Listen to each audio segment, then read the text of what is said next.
Alors, pour résumer mon parcours, qui est un peu atypique, je suis un artiste autodidacte. J'ai une formation d'ingénieur en génie climatique, c'est dans tout ce qui est technique du bâtiment. Et depuis 2014, j'ai décidé d'arrêter mon métier, qui était le génie climatique, l'ingénierie, pour me consacrer au travail d'artiste. Mon nom d'artiste, c'est l'original. Mon père travaillait chez Adidas et puis je portais toujours les habits originaux, en fait, de la gamme originale. Donc c'est vrai que c'est aussi resté un peu gravé, ce original, Adidas, et puis d'où l'amour que j'ai eu pour cette marque, en fait, quand j'étais gamin. Mon univers original est très très large. J'ai créé 6 séries, en fait, qui racontent toute une histoire. Et actuellement, il y a une série qui impressionne souvent, c'est cette série qui est Burning Painting, où c'est des milliers d'allumettes que je plante sur une surface de bois et où je mets le feu. Donc c'est une performance artistique qui est très intéressante à voir. Cette série que j'appelle Identité, c'est vraiment, je prends un objet ou une personnalité qui me tient à cœur, en fait, et l'idée c'est de mettre le feu. Et pour moi, le symbole, en fait, de mettre le feu à quelqu'un qui me tient à cœur, c'est vraiment de pouvoir le transporter sur ma planète originale. Et le maître original est là, c'est un personnage qui a découvert cette planète, qui représente cette planète et qui donne une identité, en fait, à tout ce que je publie aussi, que ce soit sur les réseaux sociaux. Donc c'est pas moi qui figure dans ces images, mais c'est ce maître original qui a découvert cet univers, en fait. J'ai fait un gros projet à Berlin, justement, sur un hôpital abandonné où j'ai redécoré une douzaine de pièces. Alors là, j'avais un travail qui était très intéressant puisque j'étais libre, mais aussi dans cette illégalité, en fait, où j'avais pas le droit d'aller peindre.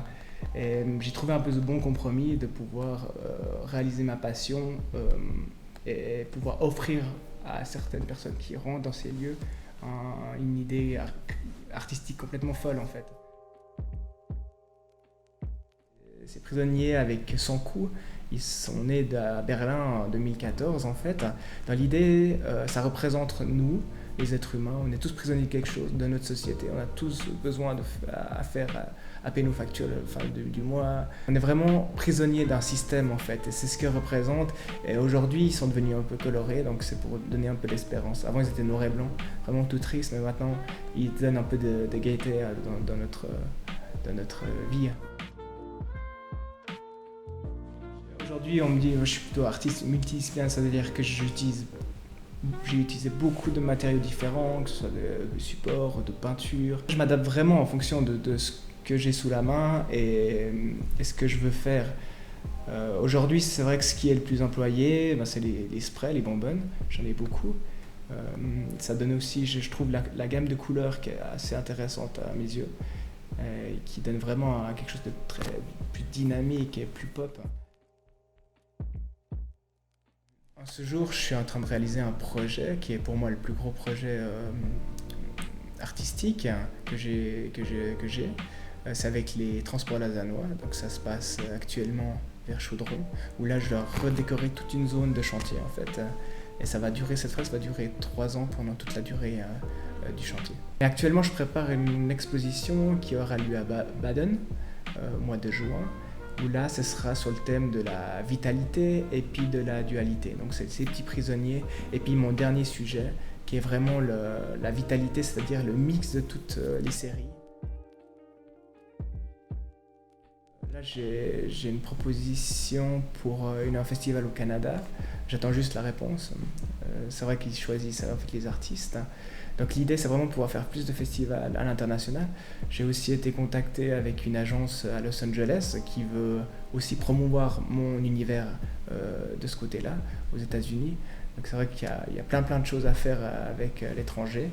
Aujourd'hui, je suis prêt, alors que les autres années, c'est vrai que je cherchais toujours à finaliser, à donner vraiment un sens à tout ce que je crée depuis 10 ans. Quand j'étais gamin, quand j'ai vu le musée Tinguely ou le jardin des tarots de Niki de Saint-Phal, ça c'était des points clés, en fait, des gros flashs qui disent non, Nico, c'est ça que j'ai envie de faire. C'est peut-être les personnes qui m'ont marqué, en fait, le plus.